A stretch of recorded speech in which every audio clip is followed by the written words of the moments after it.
Keď herečka Pamela Anderson prišla na viedenský Opernbál, aby všetkých oslnila, dala si vraj do tváre vpichnúť botulotoxín kvôli napnutiu pleti. Dnes je zbytočné podstupovať takéto zákroky, pretože na okamžité vyhladenie pleti už existuje žehlička, a to už aj pre slovenské ženy.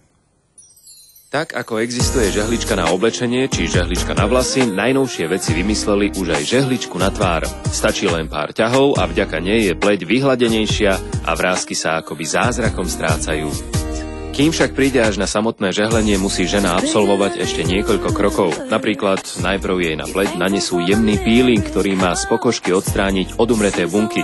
Pleť je potom jemnejšia. Viditeľný efekt ako taký je, môžeme povedať, okamžite, čo sa týka štruktúry pleti, čo sa týka vypnutia pleti. Tá pleť sa úplne ináč líči napríklad po tom ošetrení, pretože je vyčistená, je hladká a upravená, takže je to úplne rozdiel. V prvej ampulke sú látky, ktoré majú z pokožky odstrániť všetky toxíny.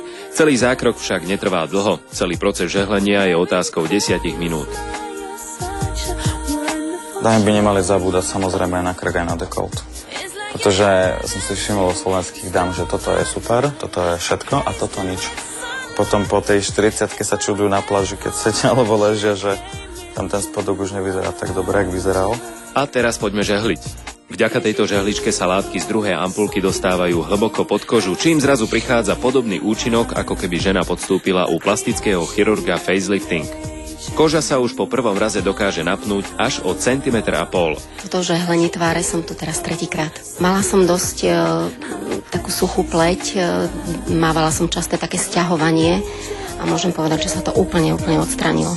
Tak vrásky boli, aj sú a myslím si, že sa trošku tak zjemnili. Nie, že myslím si, ako vidím to, že sú oveľa jemnejšie. Ak si dá niekto vyžehliť napríklad pery, po niekoľkých sedeniach vyzerajú tak, ako by boli napustené kolagénom. V tej druhej modrej ampulke sa nachádzajú všetky aminokyseliny, kolagény, elastíny, vitamíny, ktoré tá pleť potrebuje. A toto je to veľkou výhodou tohto prístroja, že on skrz toho galvanického prúdu dokáže vlastne transportovať do tej tretej hĺbky pleti tie aktívne látky. Kdežto krém sa dostane len do tej prvej hĺbky. Ja som najväčší efekt videl na druhý deň ráno. Ono, kým sa tá výživa tam aj uchytí v tej pokožke, tak to trošku trvá. Týmto spôsobom sa dá nejak spomaliť to starnutie, aby vlastne hlavne tie mladšie dámy, tie mladšie ročníky nebežali hneď pod nôž, ale vyskúšali aspoň takúto alternatívnu metódu. Napríklad, keď si pozriete tak zbližšie, tak tu sú nejaké vrásky hlbšie a tu sa to úplne zjemnilo.